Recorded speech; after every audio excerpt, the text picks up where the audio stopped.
दोस्तों जियो financial service की बात करें तो यह कंपनी आने वाले समय में मार्केट लीडर बन सकती है। कंपनी अलग अलग सेगमेंट में बहुत तेज़ी से आगे बढ़ने को तैयार हो चुकी है। रणनीति बना ली गई है, नई टीम तैयार की जा रही है और बहुत सारे एक्सपीरियंस पर्सन यहाँ पे लिए जा रहे हैं। तो जो मार्केट को जानने वाले हैं वो कह रहे हैं कि यह कंपनी आने वाले समय बिल्कुल जियो टेलीकॉम जैसा ही धमाका कर सकते हैं और मार्केट लीडर बन सकते हैं। ऐसे में क्या इसकी प्राइस भी उसी लेवल से बढ़ सकती है, क्योंकि जो पेयर कंपनियां उनकी प्राइस काफ़ी ऊपर है। क्या यह स्टॉक भी 4 डिजिट में जा सकता है, जानने की कोशिश करेंगे इस वीडियो के माध्यम से। यहाँ पे आरबीआई के पास इन्होंने परमिशन मांगी है अपनी कैटेगरी को बदलने के लिए। कब तक परमिशन मिलेगी उसको समझेंगे और क्या इस समय इन्वेस्टमेंट किया जा सकता है। लेकिन फ्रेंड उससे पहले अगर आप पहली बार हमारे चैनल पे आए तो चैनल को सब्सक्राइब कर दीजिए, एक बेल आइकॉन दबा दीजिए ताकि जब भी नया वीडियो बने पहला नोटिफिकेशन आपको मिले। वीडियो पसंद आए तो लाइक से जरूर कीजिए। चलो फ्रेंड्स वीडियो स्टार्ट करते हैं। मैं हूं आपका दोस्त एस.बी. दवे और हमारे अपने चैनल ऑनलाइन कमाई में आपका बहुत बहुत स्वागत है।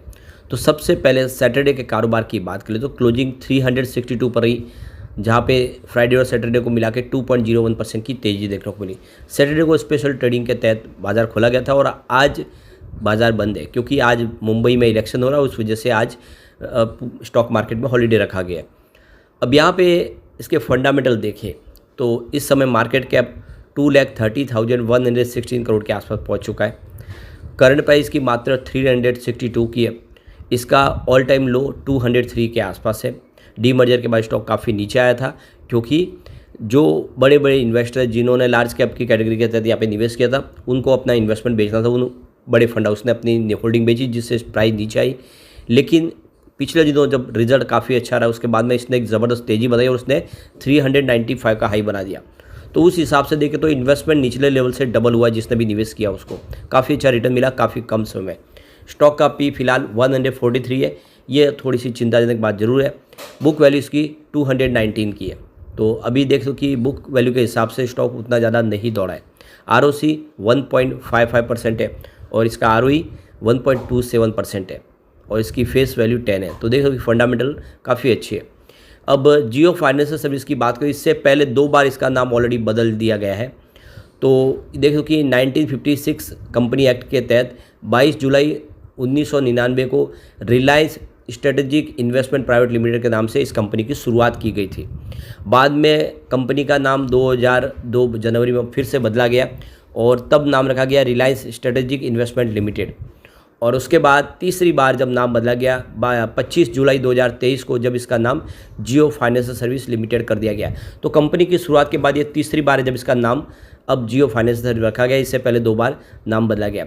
तो यहाँ पे इसकी अलग अलग सब्सिडीज कंपनी है जिसके माध्यम से कंपनी बिजनेस कर रही है, जिसमें आप देखें तो जियो फाइनेंस लिमिटेड है, जियो इंश्योरेंस ब्रोकिंग लिमिटेड, जियो पेमेंट सोल्यूशन लिमिटेड और जियो पेमेंट बैंक लिमिटेड। ये अलग अलग इसके जॉइंट वेंचर्स है और अलग अलग बिजनेस कंपनी करती है।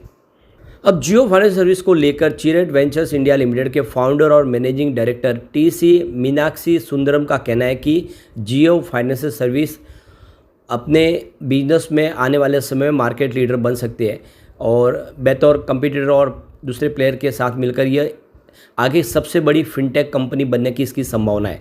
यानी जो पेमेंट गेटवे का बिजनेस है, UPI पेमेंट्स और पॉइंट्स ऑफ सेल यानी POS, इसके अलावा consumer durable lending, insurance broking, payment banking, इन सब बिजनेस के वजह से ये आने वाले समय जो बड़े स्टार्टअप है, जो फिनटेक कंपनियाँ, उनको टक्कर दे सकती है और उनसे आगे निकल सकती है।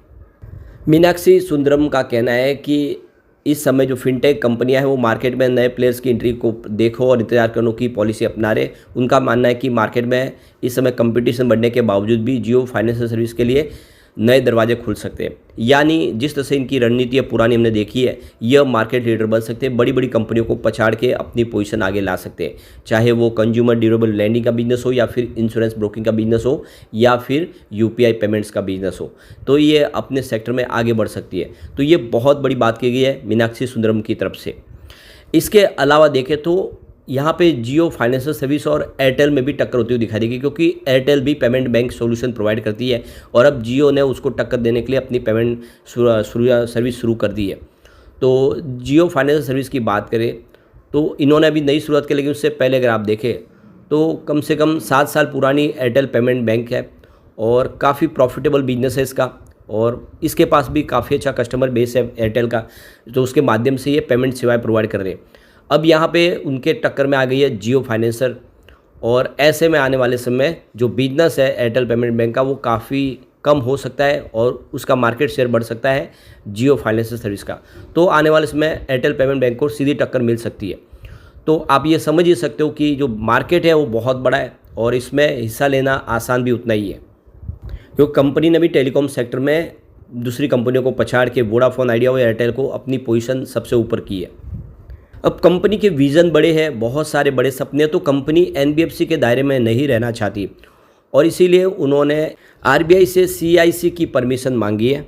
अभी फ़िलहाल आरबीआई की तरफ से इनको अप्रूवल नहीं मिला, लेकिन इन्होंने इसका अप्लाई कर दिया है। वो एनबीएफसी से सीआईसी बनना चाहते हैं। तो आरबीआई के अनुसार सीआईसी एक ऐसी कंपनी है जिसकी संपत्ति मोटे तौर पर उसकी समूह कंपनियों में इक्विटी, वरीयता, शेयर, परिवर्तन, बॉन्ड और ऋण के रूप में निवेश करती है। तो इसीलिए यह एनबीएफसी से थोड़ी अलग होती है और इसके पास थोड़ा सा पावर भी ज़्यादा होता है अपने बिजनेस को अच्छे से सुचारू रूप से आगे बढ़ाने के लिए। तो इसीलिए कंपनी यहाँ पे सीआईसी बनना चाहती है और जैसे ये मंजूरी मिल जाएगी तो कंपनी तेज़ी से अपने कारोबार को आगे बढ़ा पाएगी। तो कंपनी ये जो पुराने जो परंपरागत बिजनेस को छोड़ के कुछ नया करने की भी यहाँ पे शुरुआत इन्होंने की है। इन्होंने अब लीजिंग बिजनेस शुरू किया है। तो गिफ्ट सिटी गुजरात में इन्होंने इसकी शुरुआत की है और ये एक जॉइंट वेंचर्स बिजनेस है जिसमें जियो लीजिंग सर्विस लिमिटेड और Reliance strategic business ventures limited की 50-50% की पार्टनरशिप है। और इस बिजनेस के माध्यम से जो बड़े बड़े जहाज़ है और इस तरह से जो अब समुद्र में जो बहुत सारी अलग अलग जो आप देखें जो चार्टर हो, यात्रा चार्टर, उनको अब लीज पे दिया जाएगा। यानी ट्रांसपोर्टेशन जो पानी के माध्यम से होता है उसके लिए जो इन्होंने अब तैयारी कर ली है, कमर कस ली है। तो हर कोई जहाज़ बहुत महंगे होते खरीदना नहीं चाहता, बल्कि वो भाड़े पे लेना चाहते हैं। तो उन्हीं को अब लीज पे दिए जाएंगे वो बड़े बड़े जहाज़। और ऐसे में ये जो बिजनेस है ये वाकई में आने वाले समय इनको एक ज़बरदस्त रिवेन्यू और लगातार हर महीने रिवेन्यू बढ़ा के दे सकता है। और यहाँ पे सिर्फ रुकने वाले नहीं है, बल्कि ये कॉरपोरेट घरानों को भी, जो बड़े बड़े कॉरपोरेट हाउस हैं उनको भी लैपटॉप हो या फिर मोबाइल वो भी लीज पे देने वाले हैं।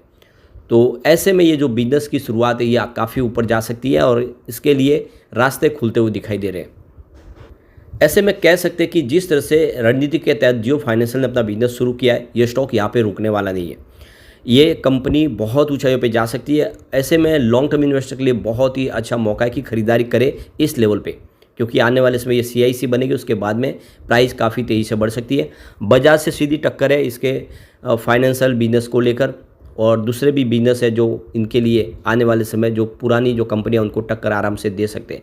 अब एक बार हम इसके कम्युनिटी सेंटीमेंट को देख लेते हैं। तो यहाँ से अगर गिरावट होती है तो 358 का पहला सपोर्ट है, ये टूटा तो स्टॉक 355 तक जा सकता है। गिरावट और बढ़ती है तो 349 तक जाने की संभावना है, यानी 350 से नीचे स्टॉक जा सकता है। अब पॉजिटिव माहौल बना तो 364 का फर्स्ट रेजिस्टेंस है, इसको पार करते ही 367 तक स्टॉक जा सकता है। तेजी और जारी रही तो फिर 370 तक जाने की संभावना। वैसे पीवट इसका 361 के आसपास हो रहा है। तो बिल्कुल लॉन्ग टर्म का नजरिया लेकर निवेश करना चाहिए। स्टॉक आने वाले समय मालामाल कर सकता है। लेकिन फ्रेंड, कोई भी इन्वेस्टमेंट करने से पहले अपने फाइनेंशियल एडवाइजर्स बड़े ले ले या अपना खुद का रिसर्च करें, क्योंकि मैंने वीडियो आपके एजुकेशनल पर्पज़ के लिए ही बनाया। वीडियो पसंद आए तो लाइक शेयर जरूर कीजिए और चैनल को सब्सक्राइब कर दीजिए। Thank you friends.